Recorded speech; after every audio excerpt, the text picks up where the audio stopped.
Oi. Yeah, good boy. Yeah. So hello everybody. Thought I'd just do a quick tour of the Tour de Fraises. It's got no strawberries in it, but we have been making progress this year. I'm out of breath because it's already about 33 degrees. It's got to be like 10 o'clock in the morning. Anyway, as you can see, polytunnels are fixed, staked, tomatoes are bound up, lower leaves are off, and then there's the same in the other polytunnel, and I've got some on the outside. It's really weird weather this year, but some days super hot, some days 15 degrees. There's my dog. He's making myself a little terrace. Here I'm starting to sow the popcorns, sweet corn, the popcorn that you put in the microwave, and then I'll go through the back there. There's a thing going on over there which is kind of interesting if anyone's following. And here I've been sowing the normal sweet corn, but like I say, I'll get back to a lesson that I've learned recently. So the strawberries have done F all this year. They're just all like that. So I'm testing to see how the tomatoes and courgettes do in here, because the idea really is rejig all of this with the path going down the centre, 2 rows of strawberries, 1 row of salad or something that wants a bit of shade, and then a row of tomatoes, and do that for all 11 polytunnels. So yeah, got to rejig the weed suppressant again in here. Oh, I forgot to turn the watering off a couple of days ago. Last night, sorry. So the strawberries are flowering, but there's not much going on. It's been interesting to plant a few tomatoes everywhere and see which polytunnels do the best, and which ones. See, like here, I'm not even taking off the dead leaf, the leaves on the bottom. I just don't think they're going to do very well. But at least I now know for next year, I'll just get 4 lines of strawberries in there. You know, it's all a learning curve. So it's a beautiful, beautiful day. Hot as Satan's pawn collection, but nonetheless, I've managed to fix the irrigation system all the way up there. It now does fill up the other tank below it, and I get 2 tons of pressure, which is more than enough to water. I get here about 4 in the morning, 5 in the morning. Well, I get up at 4 in the morning, 5 o'clock I'm here, watering, doing what I can. I know it doesn't look like it, but I'm very slow because I've still got another 6 months of having the scaffolding in my heel, in my right foot. I'm still basically most of the day walking on sticks, but when I'm on the farm, it's just, I can't. So I just have to do what I can. It's the Tour de France today, which is why I called my business the Tour de Fraises. I was hoping to sell some strawberries to the passers-by, but they're just too old. But anyway, so this is all sown alfalfa and carrots. So the alfalfa will come and go. I'll be able to dry that. That is basically the main ingredient in the rabbit complete food, is alfalfa, or luzerne, as they call it. But self-sown kales, I'm starting to formulate a plan about how to grow. I mean, this is basically just kale along there. The kale grows faster than weeds, and the rabbits love it. And then I'll get to the Trichterkel experiment over there in a minute, which is a mix of wheat and barley, I think. Very quick growing, very short, but I need to feed the rabbits for free. It's getting, you know, 80 euros a month just on food. That is for the 12 chickens that I've got as well. So anyway, you can see not much has happened along here. And you know, even though that was chopped back 2 weeks ago, the forest, the whole of nature is trying to reclaim the farm, which is where I am. I'm developing not a script so much, but like a discussion on how to use glyphosate intelligently and still be able to say that your food is organic. I know that seems a contradiction in terms, but I've spoken to a few people, and my point is valid. The food you eat hasn't got any chemicals on it. But anyway, we'll get into that discussion another day. But you can see, I mean, there was no way I could weed that. No way this year with a fucked foot. I need to make a barrier, and that wasn't even there last year. None of that was there. That was 3 months growth of me being in bed.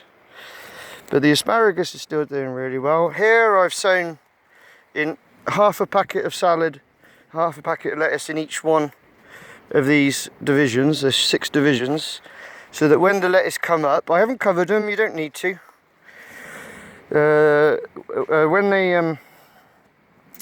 When they germinate, I've got a load of that white blankety stuff, garden tissue, and that will cover them. I've also got some beautiful artichokes, and I've got the baby artichokes all the way along here, so we'll have a hedge of them.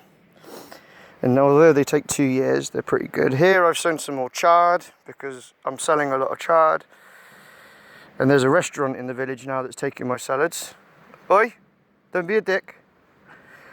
And then I've got more alfalfa growing there. Anywhere I can stick alfalfa, I am. Oi, Yeezy. So here was the interesting little experiment. This is triticale. It's a fast growing dwarf cereal crop. But I sowed in very, very, very shallow trenches the sweet corn, and then I just stuck rabbit manure on top. The weeds were already here. I didn't weed it properly. I should have gone over it really, at least with a flamethrower or something, because that's kind of spoiled the experiment a bit. But if it was clean, then the sweet corn would grow at the same pace as the triticale, and then eventually take over the triticale. So I should be able to harvest the triticale before the sweet corn, and then all of that is food for the rabbits. Of course, sweet corn for myself, for preserving. But what I'm seeing is, all I got to do, this is what I did down there, all I got to do is run a couple of very, very, very fine trenches in, put the sweet corn in, and then just bury it in the manure, which has got the seed of triticale in it. And it seems to work. If I can just do double planting like that, and then like I said, I'll show you down here. So yeah, this is the polytunnel all working, looking good. Got some borage going on in there for getting the butterflies in and the bees in. I'll show you the polytunnels at home another day. But here, I've literally just sown a load of old kales again. They've come up brilliantly. Brassica family, obviously. And similarly here, I got rid of an old tunnel that was doing nothing, and I've just sown all of the radish that went to seed. So it's just using the space. I'm not digging it. They're obviously growing, even though I've used a chemical in April. And then we've got courgettes here. I'm not sure that the leeks are going to do very much, but we've got cucumber market moors and sunflowers at the back. And then my grapes are finally getting going, which I'm quite happy with. I'm sorry if I was out of focus there, I can't see anything. But then you've got the nasturtium, or capucine, and then all of that is courgette, basically courgette and sweet pea. I just wanted the sweet pea, I just wanted the piece for the seeds. I'm not worried about a big crop. I just want some seeds for next year. So we've got some bok choy to go in there as well, and the rhubarb is doing really well at the back there. So I'll just show you the loofah plants. You can see it's still a bit of a mess here, but there's only so much I can do a day with the heat and my foot. So here's what loofahs look like. You know, what you take into the shower. They're an aggressive vine type cucurbit.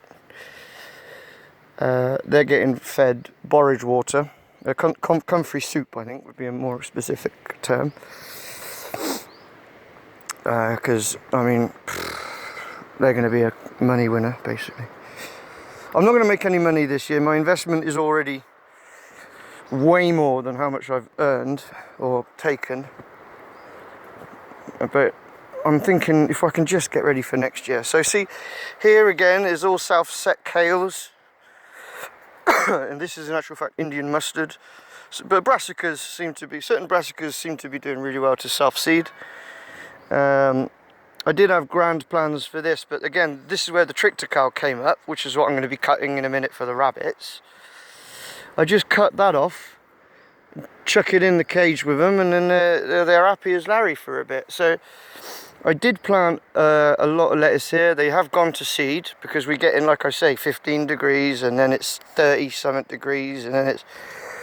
So it's a bit of a job. But what's interesting is these cherry tomatoes from last year have just come up, so I should certainly be making some sun-dried cherry tomatoes in oil this year.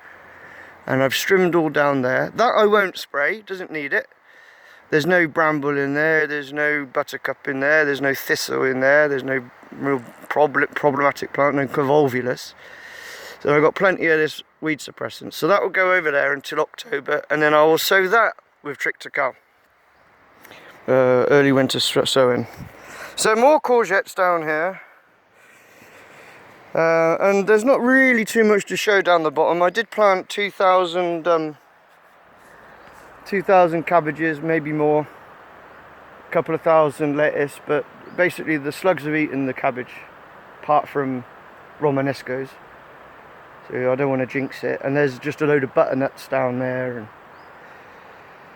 But next year again, that is just going to be row after row after row of rabbit stuff. Probably kale on one, and then trichter cow on the other, and then, I don't know, probably just, I don't know, like a snake catching its tail, just constantly re-sowing that. So I've got a plentiful supply of green stuff, dedicated area, make a bit down there for making some straw for some hay for winter.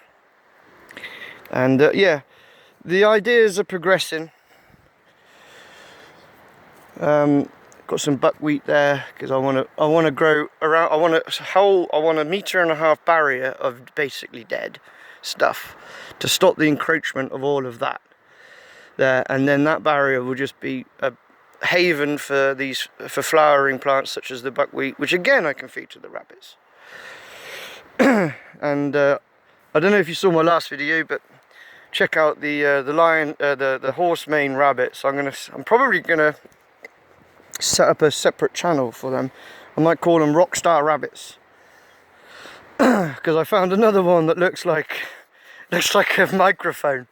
It's just grey and white, and just honestly just looks like a microphone. So we'll see.